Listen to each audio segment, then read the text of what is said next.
ఆర్మూర్ నియోజక ప్రజలకు కాంగ్రెస్ పార్టీ తరఫున కృతజ్ఞత తెలుపుతున్నాము. మేము ఓడిపోయినా కూడా మా పార్టీ అధికారంలో ఉంది కాబట్టి ఆర్మూర్ నియోజక అభివృద్ధికి కాంగ్రెస్ పార్టీ కట్టుబడి ఉంది. గతంలో నియోజకవర్గంలో ఎటువంటి అభివృద్ధి జరిగినా అది కాంగ్రెస్ పార్టీ చేసింది.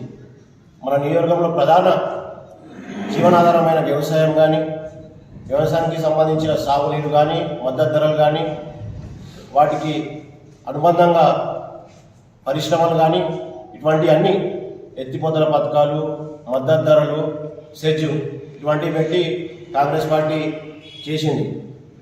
దురదృష్టవశాత్తు గత 10 ఏళ్ల బీఆర్ఎస్ పాలనలో ఇవన్నీ నిర్లక్ష్యానికి గురైనాయి.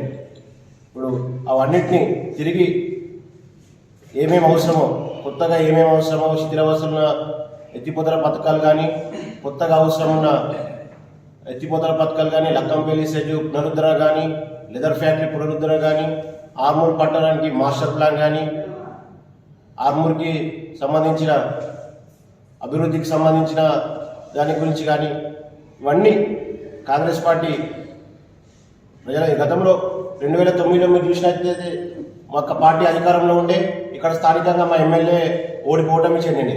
అప్పుడు ఓటమి చెందినప్పటికీ కూడా అప్పుడు మా అప్పటి నాయకుడైన సురేష్ రెడ్డి గారు 114 కోట్లతోటి ఆర్మూర్ మున్సిపాలిటీకి నీటి వనరుల్ని తాగునీటి పథకాన్ని తీసుకొచ్చాడు. అదేవిధంగా ఆర్మూర్ నుండి నందిపేట నుండి నిజామాబాద్ డబుల్ రోడ్లు వంటి సాధ్యం చేసిండు. అవే కాకుండా ఎన్నో కుల సంఘాల భవనాలకు నిధులు కేటాయించారు. అదేవిధంగా ఇప్పుడు కూడా ఇక్కడ మా ఎమ్మెల్యే లేనప్పటికీ అధికారంలో మా పార్టీ ఉన్నది కాబట్టి కలిసికట్టుగా సమిష్టిగా నియోజక అభివృద్ధికి కాంగ్రెస్ పార్టీ కట్టుబడి ఉంటుంది. ఇదే విధంగా మీరు చూస్తున్నారు, మా పార్టీ అధికారంలోకి రాగానే నియోజకవర్గంలో జరిగిన అవినీతిని అధికార దుర్వినియోగాన్ని ఎలా అయితే మేము కట్టడి చేస్తున్నామో మీరు చూశారు. స్థానిక ఎమ్మెల్యే యొక్క ప్రభుత్వానికి ప్రజల ఆస్తికి ఎటువంటి నిధులు బకాయినో అవన్నీ ఏ విధంగా మా యొక్క ప్రభుత్వం చర్యలతోటి ఏ విధంగానైతే తిరిగి చెల్లిస్తున్నాడో చూస్తారు.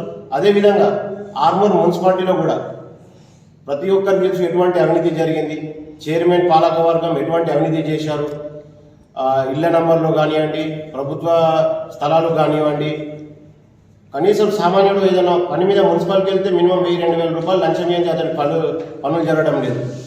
ఇంటి నంబర్లకు అయితే లక్షల రూపాయలు, ప్రభుత్వ భూములకైతే రక్షణ లేదు. ఇటువంటి జనరల్ నిధులు అయితే వీటిని ఎందుకు వాడిరో విధలేదు. ఇటువంటి అన్ని కూడా మేము ఇన్ఛార్జ్ మంత్రి గారు వచ్చిన తర్వాత వారి దృష్టికి తీసుకెళ్లి కలెక్టర్ ద్వారా ఒక కమిటీని వేయించి 5 ఏళ్లలో జరిగిన ప్రతి ఒక్క బడ్జెట్ది, పర్మిషన్లది, ఈ యొక్క నిధులు ఎట్లా ఉపయోగించారు అన్నిటి మీద కమిటీ వేసి ఈ పాలక వర్గం మీద చర్యలు తీసుకునే విధంగా మేము వారి దృష్టికి తీసుకెళ్తామని చెప్పేసి ఈ సందర్భంగా తెలియజేస్తున్నాం. అదేవిధంగా కాంగ్రెస్ పార్టీ మాట ఇచ్చిందంటే మాట తప్పదు. గతంలో మీరు చూశారు 2004 నుండి 2014 దాకా ఏ విధంగా మేము మేనిఫెస్టోలో ఎన్ని చెప్పామో ఎన్ని ఫుల్ఫిల్ చేశామో అదేవిధంగా ఇప్పుడు కూడా మా ముఖ్యమంత్రి గారు ప్రమాణ స్వీకారం చేయగానే 6 గ్యారంటీల ఫైల్పై సంతకం చేశారు. 48 గంటల్లో 2 గ్యారంటీలు అమలు చేశారు. ఈ 28వ తారీఖు నుంచి ఇంకో 2 గ్యారంటీలు అమలు చేయబోతున్నాడు. మీరు నిన్న జరిగిన అసెంబ్లీ సమావేశాలు చూశారు. అందులో రాష్ట్ర ఖజానా గురించి శ్వేతపత్రం రిలీజ్ చేశారు. మేము అలా అనవసరానికి అప్పులు కాకుండా ప్రజలకు ఏది ఇష్టమో దాని మేరకు అదనపు ఖర్చు తగ్గించి ప్రభుత్వాలకు సంక్షేమ పథకాలకు కేటాయించి 100 రోజుల్లో 6 గ్యారంటీలు అమలు చేస్తే 6 గ్యారంటీలు కాకుండా మేనిఫెస్టోలో ఇచ్చిన ప్రతి ఒక్క హామీని మేము అమలు చేస్తామని చెప్పేసి ఈ సందర్భంగా ప్రజలకు తెలియజేస్తున్నాము. అదేవిధంగా అవినీతిని, అక్రమాలను, దౌర్జన్యాలను కాంగ్రెస్ పార్టీ సహించదు, ఎంకరేజ్ కూడా చేయదు. ఇప్పుడు ఎవరన్నా గతంలో 10 ఏళ్ళలో మీరు చూసిన దౌర్జన్యాలను చూసిరు. అటువంటి దానికి ఇప్పుడు ఆర్మూర్లో ఎటువంటి తాగులేదు. ఇప్పుడు చూస్తారు ప్రజలంతా ఎంత ప్రశాంతంగా ఉన్నారు. రానున్న రోజుల్లో ఇంకా గంజాయి కానీ, యువత పెడదోలు పట్టకుండా గంజాయి కానీ, ఇంకా ఇవి రౌడీ షీట్లు ఇవి ఉన్నాయో అన్నిటి మీద పోలీస్ శాఖ వర్తలు కూడా వారు మా ఇన్ఛార్జ్ మంత్రి గారు వచ్చిన తర్వాత సమీక్ష నిర్వహించి ఆర్మూర్ ప్రాంతాన్ని మంచి స్నేహపూరిత వాతావరణంగా చేసి ఉపాధి అన్ని విధాల్లో చేస్తామని చెప్పేసి ప్రజలకు మేము కాంగ్రెస్ పార్టీ తరఫున తెలియజేస్తున్నాం.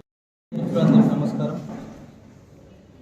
గత ఎలక్షన్లలో సహకరించినటువంటి దానికి మరొకసారి హృదయపూర్వకంగా కృతజ్ఞతలు తెలియజేస్తాము.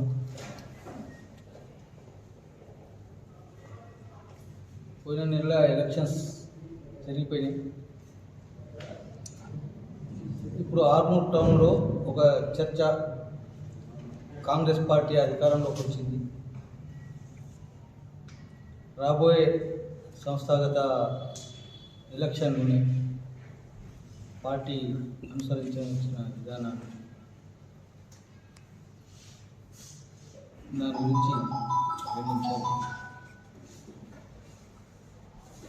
ఎన్నికల్లో దురదృష్టం మా నాయకుడు గెలవలేకున్నా కూడా నైతికంగా మేము గెలిచింది. రాష్ట్రంలో మా పార్టీ అధికారంలో ఉంది. ఏవైతే మా అధినాయకురాలు సోనియా గాంధీ గారు 6 గ్యారెంటీలని ప్రజలకు హామీ ఇచ్చిందో ఇస్తామని, పార్టీ అధికారంలోకి వచ్చిన తర్వాత ముఖ్యమంత్రి శ్రీ రేవంత్ రెడ్డి గారు ప్రమాణ స్వీకారం చేసిన 48 గంటల లోపే 2 హామీలను ప్రజలకు అందించడం జరిగింది. అలాగే మిగతా 4 గ్యారెంటీలను కూడా 100 రోజులు 3 నెలల్లోపు ప్రజలకు అందుబాటులో వస్తాయి. ప్రజలు గమనించాల్సింది ఏంటంటే ఏ గ్యారెంటీలైతే ఏ పథకాలనైతే ప్రజల్లోకి అందిస్తుందో అవి నేరుగా లబ్ధిదారులకు అందుతాయి. దీంట్లో ఎలాంటి దళారీ వ్యవస్థ పనిచేయదు. ఎలాంటి దళారులు మీకు ఇండ్లు ఇప్పిస్తాం, రేషన్ కార్డు ఇప్పిస్తాం, ఇతరత్ర సంక్షేమ పథకాలను మీకు అందేలా చేస్తామనేటువంటి మాటలను చెప్పిన వాళ్ళ నమ్మకాన్ని ఏదైనా పత్రికా ముఖంగా పార్టీ మీకు తెలియజేస్తుంది. దానికి సంబంధించిన నామ్స్ ప్రకారము మీరు అధికారులను కలిసి మీరు దరఖాస్తు చేసుకుంటే నిజమైన లబ్ధిదారులకు అందుతాయి.